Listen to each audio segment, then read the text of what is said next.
तो ईरान लड़ रहा है, ईरान बात कर रहा है, धमकी का जवाब धमकी से दे रहा है और बम का जवाब मिसाइल से, ड्रोन से।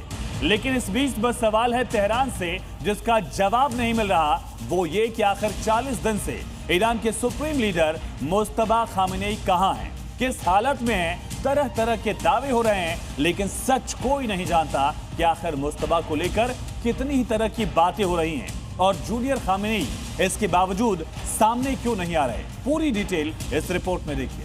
ट्रंप ने ईरान का अस्तित्व मिटाने की धमकी दी, डेडलाइन सेट की। ईरान के सुप्रीम लीडर मुस्तफा खामेनेई नहीं दिखे, न ही उनका कोई बयान सामने आया।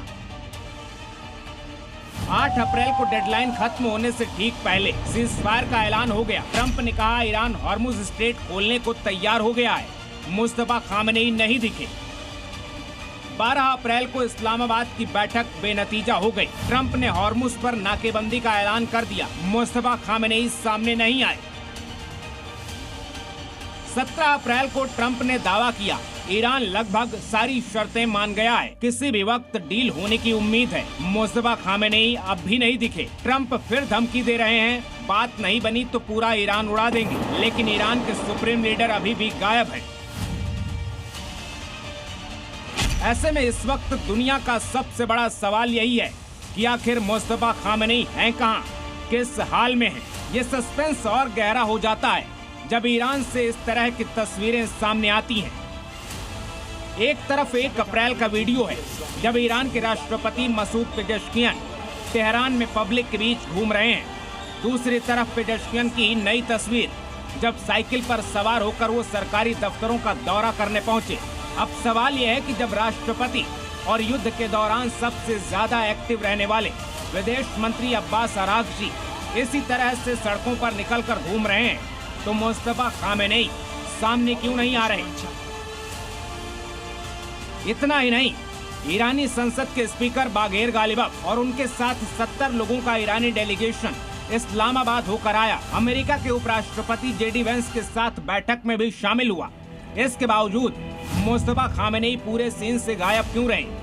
8 मार्च को सुप्रीम लीडर की नियुक्ति पर औपचारिक ऐलान के बाद 20 मार्च को ईरान के नए साल नवरोज पर मुस्तफा का एक पुराना वीडियो जारी किया गया, जिसमें मुस्तफा खामेनेई छात्रों को धार्मिक शिक्षा दे रहे थे। लेकिन नियुक्ति से अब तक कोई पब्लिक के बीच आने का वीडियो या फिर जनता के नाम संबोधन सामने नहीं आया।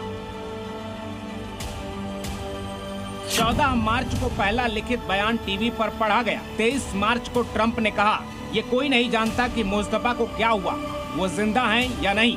7 अप्रैल को अमेरिका और इजराइल के इंटेलिजेंस के हवाले से ये दावा किया गया कि मुस्तफा कोमा में है और ईरान के कोम शहर में मुस्तफा का इलाज चल रहा है। इसके बाद अब तक 10-12 दिन का वक्त बीत चुका है, लेकिन कोई जानकारी सामने नहीं आई। ईरान से भी कई तरह के बयान सामने आ चुके हैं। ईरानी विदेश मंत्रालय के अधिकारी ने कहा मुस्तफा सुरक्षित हैं और सत्ता उनके नियंत्रण में है। सुरक्षा कारणों की वजह से मुस्तफा सामने नहीं आ रहे हैं। कुछ अधिकारियों ने दावा किया कि वो पूरी तरह स्वस्थ हैं।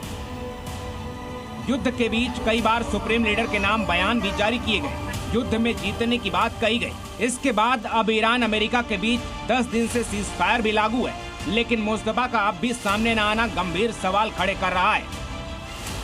क्या ईरान की सत्ता किसी और के हाथ चली गई है? क्या जनता के भड़कने के डर से सच छिपाया जा रहा है या सिर्फ हत्या के डर से मुस्तफा खामेनेई अंडरग्राउंड है?